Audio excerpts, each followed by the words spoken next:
Pro kabaddi league season 11లో Telugu Titans సత్తా చాటుతోంది. పాయింట్ల పట్టికలో అగ్రస్థానంలో నిలిచిన హర్యానా స్టీలర్స్ను మట్టి కరిపించింది. నోయిడా వేదికగా జరిగిన మ్యాచ్లో హర్యానాను 49-27తో చిత్తుగా ఓడించింది. గత మ్యాచ్లో ఓటమి పాలైన టైటాన్స్ తిరిగి గెలుపు బాటలో పట్టి 7వ స్థానంలో కొనసాగుతుంది. అయితే ఈ మ్యాచ్ ఆరంభం నుంచి తెలుగు టైటాన్స్ దుమ్ము రేపింది. రైడింగ్, ట్యాకిళ్లలో పోటాపోటీగా పాయింట్లు సాధించింది. ఫస్ట్ హాఫ్లోనే హర్యానాను 2 సార్లు ఆల్అవుట్ చేసింది. 24-11తో తొలి అర్ధభాగంలో భారీ ఆధిక్యాన్ని సంపాదించింది. ఇక రెండో అర్ధభాగంలోనూ అదే జోరు కొనసాగించింది.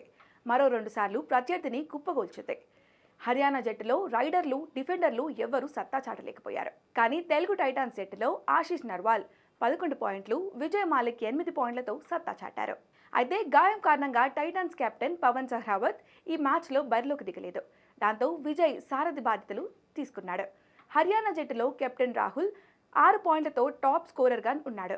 ఇక తాజా విజయంతో టైటాన్స్ 32 పాయింట్లతో 7వ ప్లేస్లోకి రాగా హర్యానా 41 పాయింట్లతో టాప్ ప్లేస్లోనే కొనసాగుతుంది.